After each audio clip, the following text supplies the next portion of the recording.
Assalamualaikum warahmatullahi wabarakatuh. Bismillah, alhamdulillah, amma ba'du. Pemirsa yang berbahagia, suatu hari baginda Rasulullah sallallahu alaihi wasallam bertanya kepada para sahabat, "Atadruna manil muflis?" Wahai para sahabat, apakah kamu tahu siapa orang yang muflis itu? Siapa orang yang bangkrut itu? Siapa orang yang rugi itu?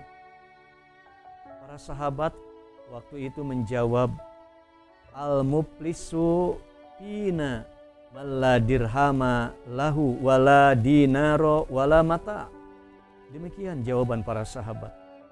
Para sahabat menjawab, ya Rasulullah, orang yang rugi itu adalah orang yang tidak punya uang, orang yang tidak punya harta benda. Mungkin ini juga jawaban kita. Kalau lihat di sekeliling kita ada orang yang tidak punya uang, harta bendanya sedikit, mungkin kita langsung mengatakan orang itu adalah orang yang rugi atau orang yang bangkrut. Namun tidaklah demikian yang dijawab oleh baginda Rasul. Baginda Rasul menjawab, fa innal muflisa min ummati. Sesungguhnya orang yang rugi dari golongan umatku, kata baginda Rasul, adalah alladzi ya'ti yaumal qiyamah, adalah orang yang nanti datang pada hari kiamat bisolatihi wa zakatihi wa siyamihi, dengan membawa pahala salat, pahala zakat, pahala saumnya. Dia bawa banyak sekali pahalanya itu.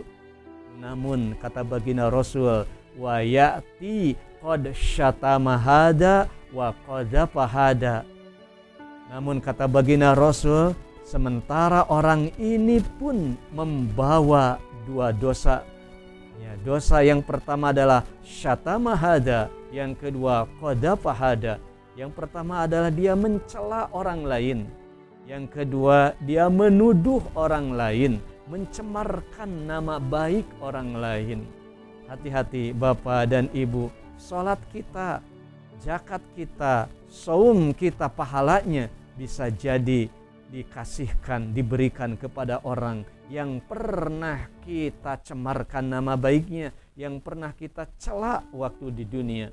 Kemudian kata baginda Rasul, wa akala mala hada. Kemudian kata baginda Rasul, orang ini pun membawa yang namanya dosa. Dosanya apa? Dia pernah memakan harta benda orang lain dengan cara batil, dengan cara yang diharamkan oleh Allah Subhanahu wa taala. Entah itu orang yang mencuri, entah itu ada yang menipu dan lain sebagainya. Maka pahala dari 3 ibadah tadi diberikan kepada orang si pemilik harta benda itu. Kemudian kata baginda Rasul, apakah sudah selesai? Tidak. Ternyata kata baginda Rasul, wasapaka dama hadza wa doroba hadza. Orang ini pun membawa dosa yang ketiga, yang itu adalah dia pernah mengocorkan darah orang lain atau membunuh orang lain, atau dia memukul, menganiaya orang lain. Maka yang namanya kebaikan-kebaikan yang tadi, pahala yang tadi pun akan diberikan kepada orang yang pernah dianiaya, yang pernah dipukul, atau mungkin pernah dibunuh. Nauzubillahi min dzalik. Baginda Rasul sampai-sampai mengatakan, fa'in paniyat hasanatuhu qabla ayyuqda ma alaih. Kata baginda Rasul, maka habis kebaikan-kebaikannya sebelum dibayarkan hutang-hutangnya, dosa-dosanya kepada orang lain. Maka apa yang terjadi? Yang terjadi adalah ukhida min khotoyahum, maka diambillah keburukan-keburukan orang tersebut kepada orang ini. Keburukan orang lain diberikan kepada orang ini. Akhirnya amal soleh habis, sementara dosa semakin bertambah karena ada tambahan dosa dari orang lain. Summa turiha finnar, seterusnya orang ini adalah akan dilemparkan ke dalam api neraka. Pemirsa yang berbahagia, ini adalah gambaran tentang sosok orang yang tadinya seperti membawa pahala yang banyak, dia soleh, dia banyak ibadahnya, namun ternyata tidak jadi masuk ke dalam surga. Tidak jadi masuk ke dalam surga. Ternyata orang ini masuk ke dalam neraka karena melakukan dosa-dosa yang tadi. Sekali lagi, dosa yang mana? Ada 3 secara garis besarnya adalah dosa yang berkaitan dengan kehormatan, yaitu syatamahada wa qadafahada, dia mencela orang lain, dia menuduh orang lain.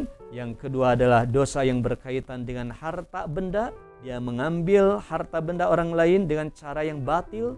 Kemudian yang ketiga adalah yang berkaitan dengan fisik, dengan tubuh, dia membunuh orang lain ataupun mengalirkan darah orang lain, atau dia pernah menganiaya, memukul orang lain. Inilah kerugian besar yang disebut kata baginda Rasul adalah orang yang muflis, orang yang bangkrut, orang yang rugi.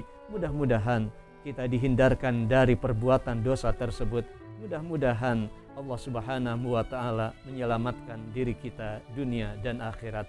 Demikian, mohon maaf. Wassalamualaikum warahmatullahi wabarakatuh.